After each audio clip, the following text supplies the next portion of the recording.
The headliners, the headliners.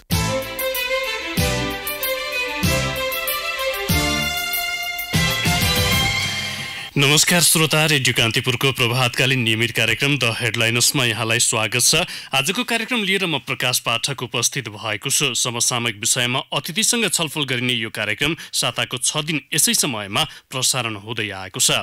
आजको कार्यक्रममा हामी नेकपा मालेका महासचिव सीपी मैनालीसँग कुराकानी गर्दैछौँ। कार्यक्रम सुन्दै जाँदा आजका हाम्रा अतिथि माले महासचिव मैनालीसँग तपाईलाई पनि कुनै जिज्ञासा राख्न मन लागे हाम्रो स्टुडियोको टेलिफोन नम्बर 0155414905 मा आफ्नो प्रश्न टिपाउन सक्नुहुन्छ।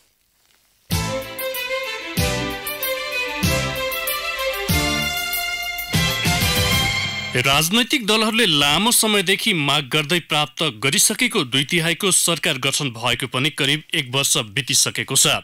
निर्वाचनताका निकै चिल्ला र लोभलाग्दा कुरा गरेका दलहरू, अझ भनौँ वर्तमान सत्ता नेतृत्वकर्ता दल नेपाल कम्युनिस्ट पार्टी आफ्ना पुराना प्रतिबद्धताबाट निकै टाढा अल्मलिरहेको छ।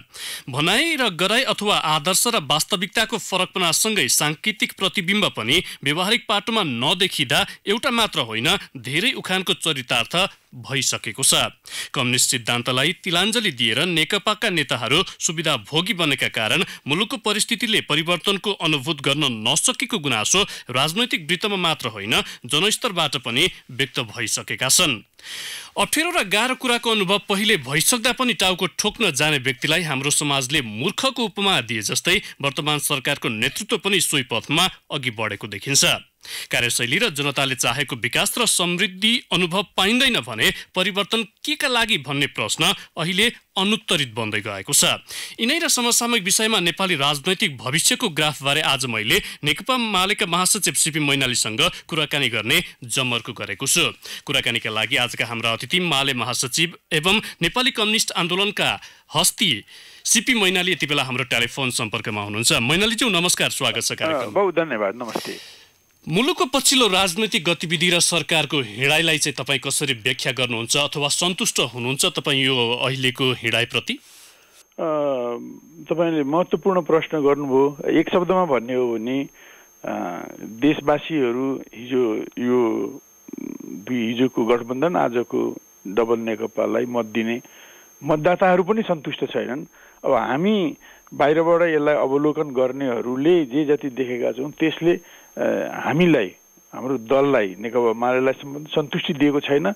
यसले आफ्ना वचन प्रतिबद्धता विपरीत काम गर्दै देशमा अलोकप्रियता नै कमाइरहेको छ। तपाईँ त लामो समय नेपालको कम्युनिस्ट आन्दोलनमा पनि रहनु भएको व्यक्ति, आफ्नै मार्गदर्शक सिद्धान्त पनि बिर्सिएर नेकपा हिँडेको चाहिँ कुन बाटो हो?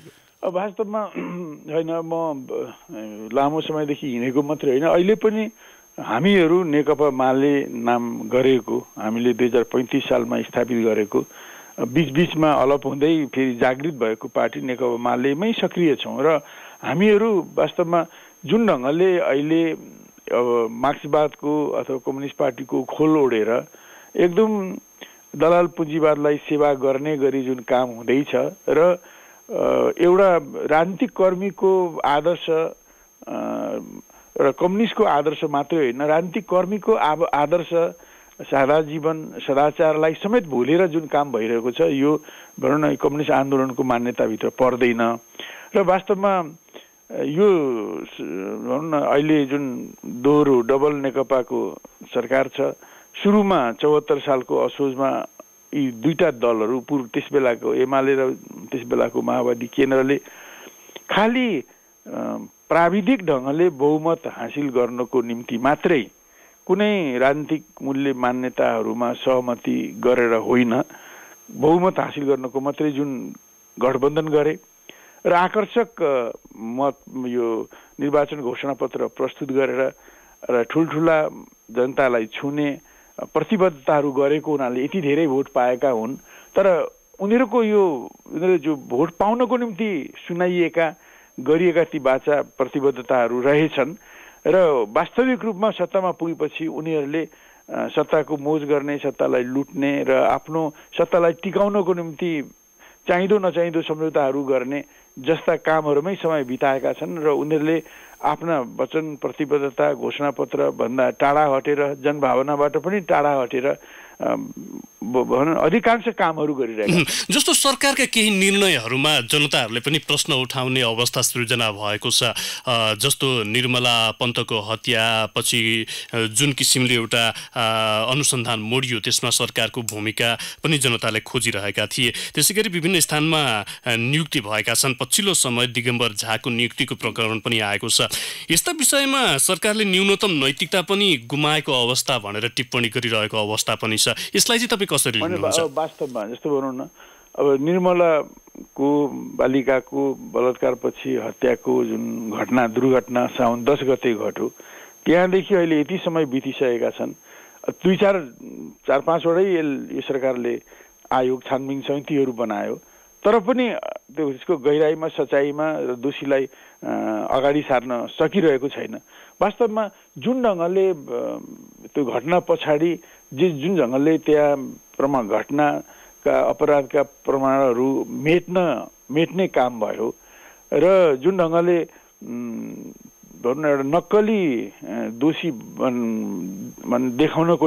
देखाउनको निम्ति अवास्तविक र नक्कली मान्छेहरूलाई प्रस्तुत गरियो। अहिले भर्खरै पनि 2-3 चौधरी प्लस अर्को एकजनालाई, यद्यपि चौधरीलाई छोडिसकेको छ, अर्कोलाई छोडिसकेको छैन, उनीहरूलाई पनि दोषी प्रमाणित गर्ने विभिन्न प्रयत्नहरू गरिँदैछ। यी सबैबाट के देखिन्छ भने सरकार चाहिँ वास्तविक रूपमा आफ्ना निकायहरू मार्फत यो निर्भला हत्या तथा बलात्कारका दोषीहरूलाई पत्तो लगाउन गम्भीरपूर्वक जिम्मेदारपूर्वक लागिरहेको छैन। यो यसबाट पनि देखिन्छ कि जति जनताले, पीडितहरूले र सबै न्यायप्रिय प्रेमी मानिसहरूले निर्मला हत्याका दोषीलाई खोज्नको निम्ति जे जति प्रचार गर्छन् अथवा क्याम्पेन गर्छन्, त्यसलाई पनि यो सरकारले वक्र दृष्टिले हेर्नुको माने यो सरकारको यो हत्यारा दोषीहरू पत्तो नलाग्नुमा कुनै स्वार्थ रहेको हुनुपर्छ। त्यसकारण यी कामहरू भइरहेका छन्। त्यसकारण यो हुन त यो एउटै घटना हो भनेर यो सरकारले भने पनि यही घटनामा यो सरकारको नियत नाङ्गिएको छ। यो एकदम वास्तविक रूपमा देशमा आफ्नो सत्ता स्वार्थको निम्ति, आफ्नो फाइदाको निम्ति, आफन्तहरूलाई जोगाउनको निम्ति यो सरकारले जुन ढङ्गले काम गरिरहेको छ त्यो अत्यन्त निन्दनीय कुरा हो। त्यस्तै अरू बिचमा पनि अरू पहिले 33 किलो सुनको कुराहरू उठ्यो। अब यो अरू विभिन्न अहिले त पछिल्लो समय त कुराहरू छोडिए। अहिले त वाइड बडीको विषयमा पनि सरकारले जुन किसिमको धारणा अथवा जुन किसिमले अगाडि बढिरहनु पर्ने हो त्यो किसिमले अगाडि बढेको छैन भनेर जनस्तरमा गुनासो पनि बढ्दै गएको छ। हिजो नेपाली कङ्ग्रेसको महासमिति बैठकमा पनि ती विषयहरू उठाएका छ। अब सरकारलाई ट्र्याकमा ल्याउनका लागि प्रमुख प्रतिपक्षी नेपाली कङ्ग्रेसले खेलेको भूमिका चाहिँ कतिको सन्तुष्ट लाग्ने अवस्था छ? त्यसकारण यो अब अरू धेरै विषयमा तपाईँले भनिहाल्नुभयो होइन, यस्ता भ्रष्टाचारको केसमा फँसेको छ। अब निर्वाचित जनप्रतिनिधिहरूमध्ये अधिकांशहरू सुविधाको पछाडि यसरी दौडेका छन् र विभिन्न ठाउँमा भनौँ न स्थानीय तहका जनप्रतिनिधिहरू नै ठेकेदार बनेका छन्, आफै निर्माण व्यवसायी बनेका छन् र सजिलै अब आफूले नै निर्णय गरेर आफ्ना व्यवसायलाई अथवा आफन्तहरूलाई उनीहरूले ठेका दिएर त्यसबाट मुनाफा कमाउने काम गरिरहेका छन्। यो सुविधा लोभी प्रवृत्तिको तपाईँले देखिहाल्नुभयो, माथिदेखि तलसम्म नै सबै दोषारोपित भइरहेका छन्। अब अहिले जुन ढङ्गले त्यति मात्रै नभएर यो सरकारले गरेका कतिपय अविचारपूर्ण कामहरू, जस्तो भनौँ हो विकास हुनुपर्छ र विकास हुँदा प्रकृतिको पनि विनाश हुन्छ र क्षति हुन्छ, तर के भने त्यो न्यूनतम हदसम्म हुनुपर्छ। अहिले जुन ढङ्गले यो प्रकृतिको पर्यावरणको दोहन हुने काम भइरहेको छ, यो चुरेमा अब एउटा राजमार्ग बनाउने, अब चतरादेखि हेटौडासम्मको बाटो पहिलेदेखि बनेको र त्यो एक किसिमले त्यो बाटो आवश्यक पनि देखिएकोले त्यसलाई कम्प्लिट गर्ने त एउटा कुरा हो, तर झापादेखि कञ्चनपुरसम्म चुरे हुँदै त्यो राजमार्ग बनाउनु पर्यो किन? होइन, त्यसले जस्तो जुन ढङ्गले यो भनौँ चुरेको दोहन हुन्छ, त्यहाँका रुखपात र ढुङ्गा गिटीहरूलाई चाहिँ निकासी गरिन्छ र पैसा कमाइन्छ, त्यसले वास्तवमा यो तराई क्षेत्रलाई मरुभूमि बनाउने र त्यहाँ गरिबी बढ्ने र द्वन्द्वलाई प्रमोट गर्ने काम गरिरहेको गर्दछ र यसले वास्तवमा यी केही दलाल ठेकेदारहरूलाई पोस्नको निम्ति नै त्यो बिना सर्वेक्षण त्यो पास गरियो होला हैन। यस्ता यस्तै धेरै गतिविधिहरू भइरहेका छन्। मैले अरू नै भनौँ जस्तो भनौँ अब यो निजगढमा विमानस्थल बन्नुपर्छ तर 25 लाख रुख काट्ने किन, डिपिआरै नबनाइकन रुख काट्ने कुरा पहिले पहल गर्नु किन हैन। यस्तै अब ठिक छ सुदूरपश्चिममा सहरहरू नभएको होइन, त्यही गोदावरी नगरपालिकामै जुन चुरे क्षेत्रको एउटा महत्त्वपूर्ण बस्ती हो त्यसमै नै सहर बसाएर त्यो ठुलो क्षेत्र त्यो अत्यन्त भनौँ न महत्त्वपूर्ण र कमजोर भूमि भएको त्यो क्षेत्रलाई नै विनाश गर्ने काम गर्नमा जुन ढङ्गले सरकार चाहिँ मौन बसेको छ यो किन?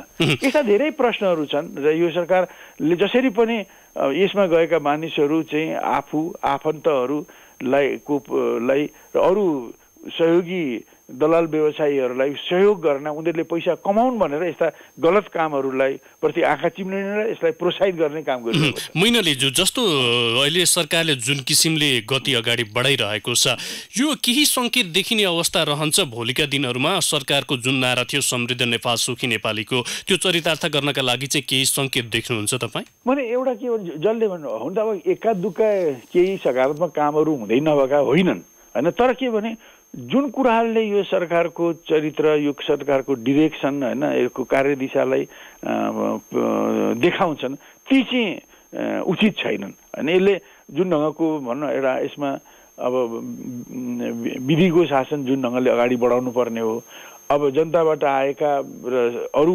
प्रतिपक्षहरूले गरेका आलोचनाहरूप्रति जुन सम्मान हुनुपर्ने हो त्यसलाई महत्त्व दिएर समस्याहरूलाई समाधान गर्न अगाडि बढ्नुपर्ने हो, ती लक्षणहरू देखिन्नन्। अब अहिले त के छ भने मैले केही समय अगाडि मैले भनौँ न जानकारी पाएको समाचारपत्रबाट हो कि यो सरकारले 50 अरबभन्दा माथिको ठेका चाहिँ प्रधानमन्त्री अध्यक्ष रहेको एउटा समिति बनाएको छ, त्यो समितिले को निर्णयमा दिने, त्यसको लागि चाहिँ खुला टेन्डर गर्नु पर्दैन। यस प्रकारले यो त के भने प्रधानमन्त्री कार्यालयमा धेरैभन्दा धेरै भनौँ न अधिकारहरू केन्द्रित गर्दै आएकोमा अहिले आर्थिक अधिकार पनि 50 अरबभन्दा माथिको ठेका चाहिँ प्रधानमन्त्री अध्यक्ष रहेको समितिको निर्णयले उनले रोजेको संस्थालाई व्यक्तिलाई ठेका दिने भन्ने चाहिँ विधेयक तयार भएको छ र त्यो सायद संसदमा आउँछ होला। अनि यो जस्ताको तस्तै पास भयो भने राजनीतिक आर्थिक सबै हिसाबले सम्पूर्ण कुराहरू आफ्नो मुठीमा भनौँ केन्द्रित गरेर यो सरकारले जुन काम गर्न खोजिरहेको छ त्यसले विकास र समृद्धिलाई कति प्रमोट गर्छ? यी किसिमका भनौँ राजनीतिक र आर्थिक व्यवहारहरू खुदै विकास निर्माणका बाधक छन् र खुदै सरकार चाहिँ त्यसको बाधक भएर गइरहेको छ भने यसले कसरी चाहिँ समृद्ध नेपाल र सुखी नेपाली चाहिँ तयार गर्न सक्छ होला प्रश्न उठेको छ। यो जस्तो नेपाली कांग्रेसले विगत लामो समयदेखि पनि भन्दै आएको छ सरकार गठन भए यता नै भन्दै आएको अवस्था पनि हो, 2/3 सरकार अलिकति अधिनायक बाटोमा अगाडि बढिरहेको भनेर अहिले सरकारका निर्णय हेर्दा कतै त्यो आशंका पनि देख्ने ठाउँ सर्वसाधारणमा रहेको छ। वर्तमान सरकारका प्रधानमन्त्री केपी शर्मा ओलीसँग तपाईँ त धेरै नजिक पनि रहनु भएको थियो। अब जुन किसिमले तपाईँ सँगै रहँदा उहाँको अवस्था थियो त्यो अहिले इच्छाशक्ति परिवर्तन भएर यो भद्रगोल भएको अवस्था पो हो कि सरकार सञ्चालनमा? तपाईँ चाहिँ कसरी विश्लेषण गर्नुहुन्छ? एउटा कुरा के हुन्छ तपाईँले अघि नै प्रश्न गर्नुभएको थियो त्यसलाई म उल्लेख गर्छु। जस्तो जे जति भनौँ न गलत काम यो 2/3 बहुमतको सरकारले गरिरहेको छ त्यसलाई आलोचना विरोध गर्ने संचार जगतले पनि गर्ने हो, गरिरहेको छ। जनसाधारणले पनि भएको पीडा दुखमार्कालाई विरोध गर्ने हो, गरिरहेका छन्। तर जुन यो परिपाटी संसदीय परिपाटी हो जसमा भन्ने सरकारका कामहरूको वाचडगको हिसाबले हेरेर बस्ने र त्यसको विरोध गर्ने, सरकारलाई चाहिँ ठिक ठाउँमा आउन बाध्य पार्ने जिम्मेदारी निभाउने भनेको प्रतिपक्षीय दलहरूले हो। त्यसमा पनि प्रमुख प्रतिपक्षी दलले हो जसमा नेपाली कांग्रेस प्रमुख प्रतिपक्ष छ। अहिलेसम्म अब हिजो आजसम्म अब यो महासमितिको बैठकपछि यसले के गतिविधि गर्छ त्यो हेर्नु छ। तर अहिलेसम्म हिजो चुनावको समीक्षा गर्न, त्यसको मूल्याङ्कन गर्न, आफ्नो पार्टीलाई व्यवस्थित गर्न, विधान बनाउने कुरामा नै यति अल्झिएर बहस गरेर बसिरह्यो कि यसले प्रतिपक्षको रोललाई सशक्त ढङ्गले पुरा गर्न सकेन र प्रतिपक्षले अब भनौँ रचनात्मक ढङ्गले गलतलाई गलत, सहीको बारेमा नबोले पनि, विरोध नगरे, त्यसलाई समर्थन गर्दै नगए पनि गलत कुरालाई गलत देखाउने कुरामा जुन ढङ्गले जानुपर्ने गरे। म के देख्छु भने यसमा यो प्रतिपक्षले आफू गैर कम्युनिस्ट भएको र सत्तामा कम्युनिस्ट नामधारी रहेको हुनाले त्यही कम्युनिस्ट भएको कुरालाई विरोध गर्ने कुरामा यो बढी लागेको छ। तर कम्युनिस्ट भएको कुरामा विरोध अथवा नभएको कुरामा समर्थन यो भन्दा महत्त्वपूर्ण चाहिँ यसले गरिरहेका कामहरूको विश्लेषण गरेर यी कामहरू कति उसका वाचा बन्धन अनुरूप छन्, कति छैनन्, कति जनता र राष्ट्रको हितमा छन् छैनन् भन्नुको सट्टामा अब कम्युनिस्ट पार्टीको कम्युनिस्टको हौवा पिट्नुमै यो नेपाली काङ्ग्रेस र अरू पुँजीवादी पार्टीहरूले समय बिताएका छन्। यो सही तरिका होइन।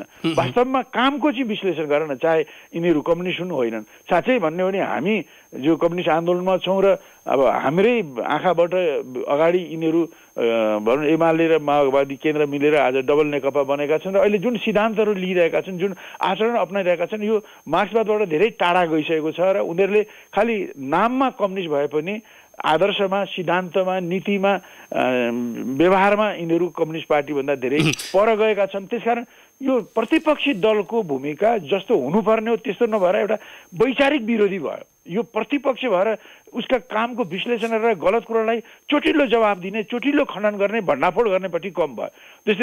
जस्तै भनौँ न अहिले भर्खरै अब यो यिनीहरूले जुन ढङ्गले एउटा एसिया पेसिफिक सम्मेलन समिट भनेर जुन आयोजना गरे, त्यो आयोजना एउटा युनिफिकेसन चर्चको एउटा फ्रन्ट अर्गनाइजेसन, एउटा नेपालमा भएको परिवार दल अथवा अन्तर्राष्ट्रियमा युपिएफ भन्ने युनिभर्सल पिस फेडरेसनले आयोजना गरेको यो कार्यक्रम हो। नेपालको संविधान कानुनभित्र रहेर त्यस्ता विदेशी एनजिओहरूले अनुमति लिएर गतिविधि गर्न पाउने कुरामा हामीहरू सबै प्रष्टै छौँ। तर एउटा त्यसले आयोजनाको गरेको कार्यक्रममा जुन ढङ्गले यो सरकार, यसको प्रधानमन्त्री, यसका वरिष्ठ नेताहरू नै इन्भल्भ भए, त्यसमा आयोजक बनेर नेपाल सरकारलाई खडा गरियो।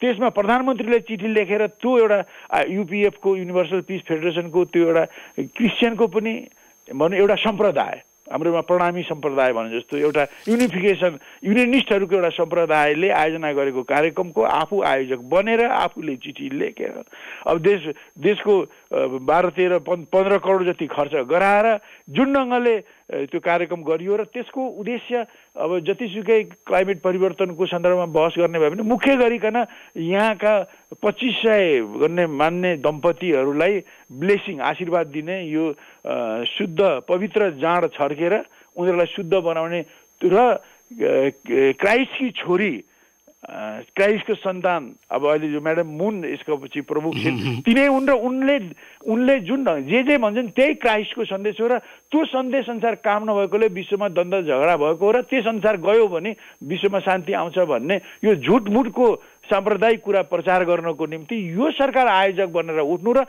यो सरकारले चाहिँ यिनै मानिसहरूले हिजो नेपालमा धर्म निरपेक्ष रहन्छ भन्नु, यसरी धर्म प्रचारमा उत्रिनुले देखिन्छ यिनीहरूको नियत के हो। यिनीहरू कति एउटा राजनीतिक आदर्शमा छन्। मैले कम्युनिस्ट आदर्श त भने एउटा कति राजनीतिक आदर्शमा छन्, धर्मनिरपेक्ष संविधान ल्याउने र एउटा धर्मको, एउटा सम्प्रदायको झुटो कुरा प्रचार गर्नको निम्ति, त्यसलाई नेपालमा हावी बनाउनको निम्ति जुन ढङ्गले उत्रे, यो एउटा के राजनीतिक मर्यादाभित्र पर्ने कुरा हो, नैतिकताभित्र पर्ने कुरा हो। त्यस कारण यिनीहरूले आफ्नो फाइदाको निम्ति अब 1 करोडको दानराशि लिन र एउटा अब यस्तो छाराष्ट्र सरकार चलाउने तर गुड गभर्नेन्स र गुड लिडरसिपको सुनको मेडल लिनको यही लोभले गर्दा प्रधानमन्त्रीले जे जति काम गरिरहेका छन् यो उनमा रहेको एउटा आत्मश्लाघा, एउटा आत्मप्रशंसाको एउटा नाङ्गो नमुना हो। र यसले मैनालीज्यू यो विषयमा हामी थप छलफल फेरि पनि गर्नेछौँ। अहिले हामी ब्रेकतर्फ जान्छौँ। ब्रेकपछि केही श्रोताका पनि प्रश्न लिएर थप छलफल गरौँला।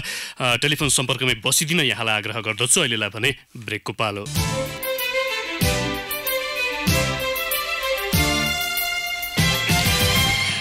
ब्रेकपछि कार्यक्रममा यहाँलाई पुनः स्वागत छ। कार्यक्रममा आज हामी समसामयिक राजनैतिक विषयमा नेकपा मालेका महासचिव सीपी मैनालीसँग कुराकानी गरिरहेका छौँ। महासचिव मैनालीज्यू, यहाँलाई कार्यक्रममा पुनः स्वागत छ। धन्यवाद। हामीलाई धेरै श्रोताले जिज्ञासा राख्नु भएको छ, समय हामीसँग निकै कम रहेको छ, संक्षिप्त जवाफको अपेक्षा गर्छु। श्रोताको प्रश्न राख्नुभन्दा अगाडि म मेरै प्रश्न यहाँलाई राख्न चाहन्छु। 4 पटक 3 पटक 2 पटक लगायत प्रधानमन्त्री बनिसकेका अनुभवी व्यक्तिहरूले सञ्चालन गरेको शासन पद्धति चाहिँ यही किसिमले अगाडि बढिरहनु पर्ने हो नेपालमा? होइन, यो विगतबाट पनि शिक्षा नलिएको, आफूले निचोड निकालेको प्रतिबद्धता र घोषणापत्रमा टिक्न नसकेको र आफ्नो स्वार्थ पूर्तिको निम्ति अब भनौँ न आफू भनौँ न स्वेच्छाचारी ढङ्गले काम गरेकोले गर्दा नै वास्तवमा अहिलेको यो 2 तिहाईको सरकारले जनताले अपेक्षा गरे अनुसार र उनीहरूले नै घोषणा गरे अनुसार काम गर्न नसकेको मैले पाएको छु। आँखाले देखेका विषयमा पनि सरकार ढाँटिरहेको छ, हामी यो गरेको छैन, हामीलाई त्यो अनुभूत भएको छैन भनेर जनताहरूले भनिरहँदा सरकार त्यसको बचाव गरेर निकै ठुलो उपलब्धि भएको भनिरहेको अवस्था छ। विश्वासको वातावरण बन्ने अवस्था रहला भोलिका दिनमा? अनि यो वास्तवमा यो तपाईँले जो भन्नुभयो नि, पहिले अब यो राष्ट्रिय शिक्षा आयोगको सन्दर्भमा अब नागरिक समाजले डाक्टर केसीले जुन आन्दोलन गर्नुभयो त्यसलाई चाहिँ भनौँ न 27 दिनसम्म दमन गरिरहेको सरकारले 26 दिनसम्म 27औं दिनमा गएर चाहिँ झल्यास बा यो त यस्तो पो रहेछ भनेर जुन सम्झौता गरे आन्दोलनका मागहरूलाई मान्छु भनेर त्यसलाई पनि कार्यान्वयन गरेको छैन।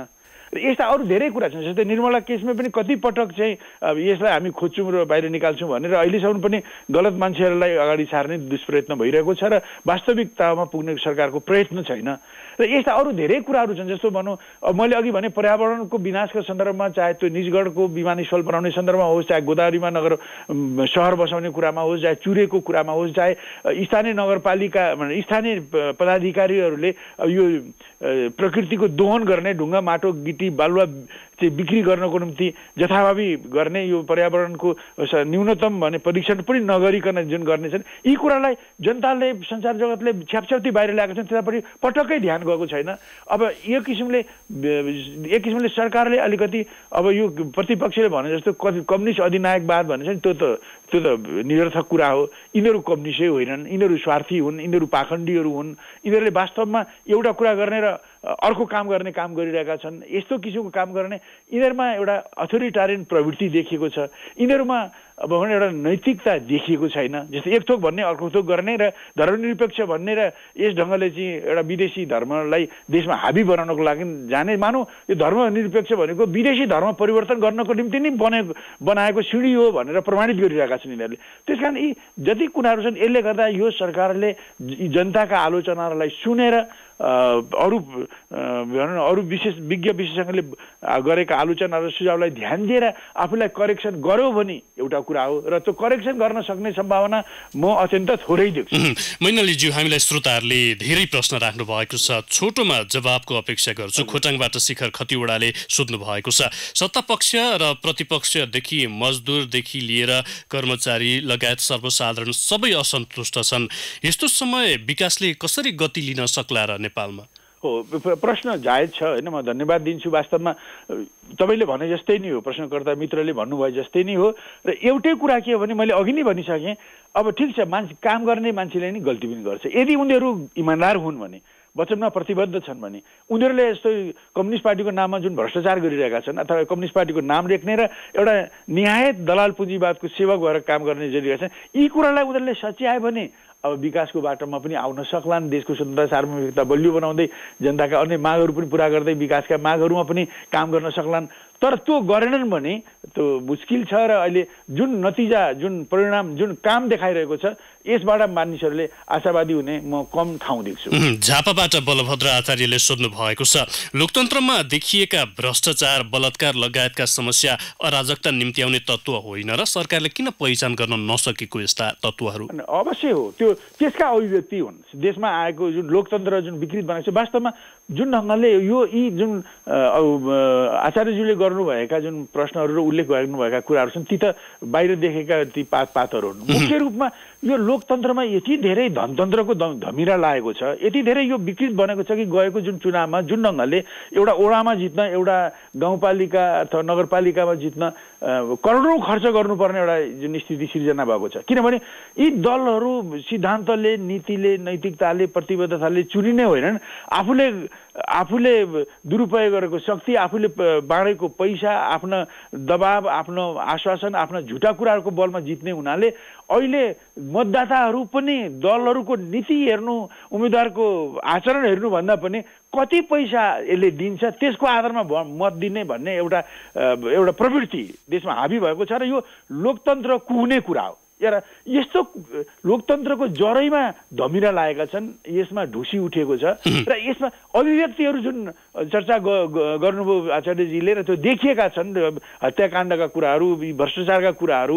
यी दुई जिब्रे कुराहरू जुन देखिएका छन्, यी त्यसका कुहिएका अभिव्यक्तिहरू हुन् र यी कुरालाई चाहिँ समाप्त गर्न सकिन्न, बदल्न सकिन्न भने लोकतन्त्र पनि को पनि भविष्यमा प्रश्न उठ्ला र देशले जनताले चाहिँ भने जस्तो समृद्धि र विकास पनि पाउने छैन। दैलेखबाट ईश्वर बहादुर शाहीले पनि सोध्नु भएको छ, समय र परिस्थिति अनुसार कम्युनिस्टहरू परिवर्तन हुँदै जान्छन् भनेर भन्थे। नेपालका कम्युनिस्टहरूले भित्रभित्रै सिद्धान्त पो परिमार्जन गरिसकेका हुन् कि? झुटो। वास्तवमा उहाँले भन्नु ठिक हो, समयअनुसार जुनसुकै दलले पनि जे सिद्धान्त बोकोस्, डेमोक्रेटिक सोसलिजम बोकोस्, राष्ट्रिय प्रजातन्त्र बोकोस् या मार्क्सवाद बोकोस्, यी सबै सिद्धान्तहरूलाई आफ्नो देशको परिवेश अनुसार, जनताको विकासको स्तर, जनताको चेतना, देशको आवश्यकता अनुसार नै ती सिद्धान्तलाई प्रयोग गरिनुपर्छ। यो चाहिँ सही कुरा हो।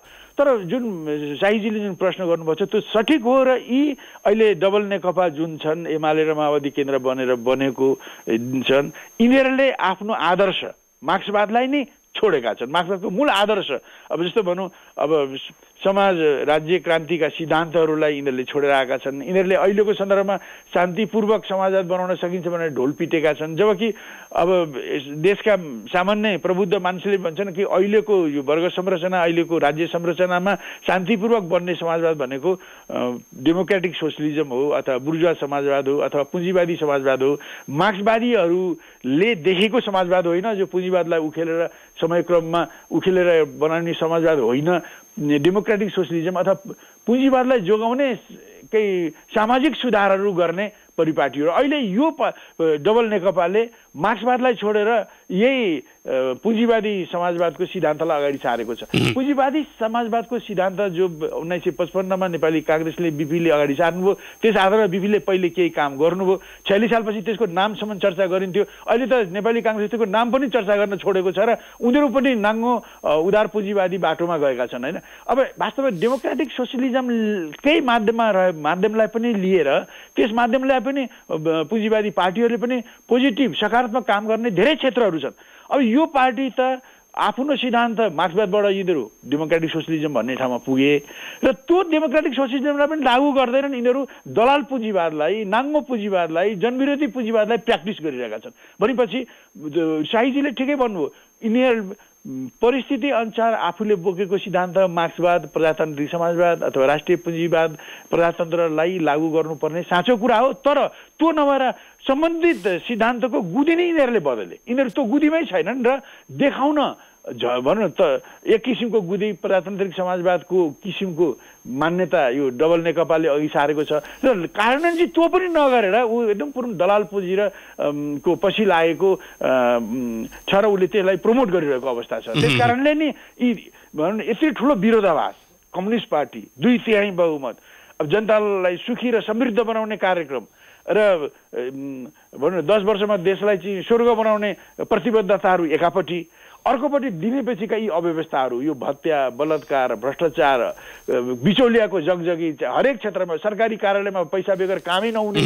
हवस् त मैनालीज्यू, यहाँको अमूल्य समय र विचारका लागि यहाँलाई धन्यवाद छ। हाम्रो निर्धारित समय सकिएको छ। बहुत बहुत धन्यवाद। श्रोता, आजको कार्यक्रममा हामीले मुलुकको पछिल्लो राजनैतिक घटनाक्रम र वर्तमान धरातलले भोलिका दिनमा पार्ने प्रभाव लगायतका विषयमा नेकपा महासचिव सीपी मैनालीसँग कुराकानी गर्यौं। समय अभावले हामीले मुकुन्द प्रसाद अधिकारीले गोठाटारबाट, गगन सावा लिम्बुले तेह्रथुमबाट, उदयपुरबाट देवराज भण्डारी, त्यसैगरी सन्दीप शाहले विराटनगर, धनराज गौतमले भैरहवा र भक्तपुरबाट चन्द्र निरौलाले सोध्नु भएको प्रश्न राख्न सकेनौं। प्रश्नकर्ता सबै श्रोताहरूलाई धेरै धेरै धन्यवाद। फरक विषयमा अर्का अतिथिका साथ भोलि फेरि आउनेछौँ। आजको कार्यक्रमबाट न्युज डेस्कका सबै सहकर्मीसँगै प्राविधिक मित्र गंगाराम पाण्डे र म प्रकाश पाठक पनि बिदा हुन्छौँ। नमस्कार।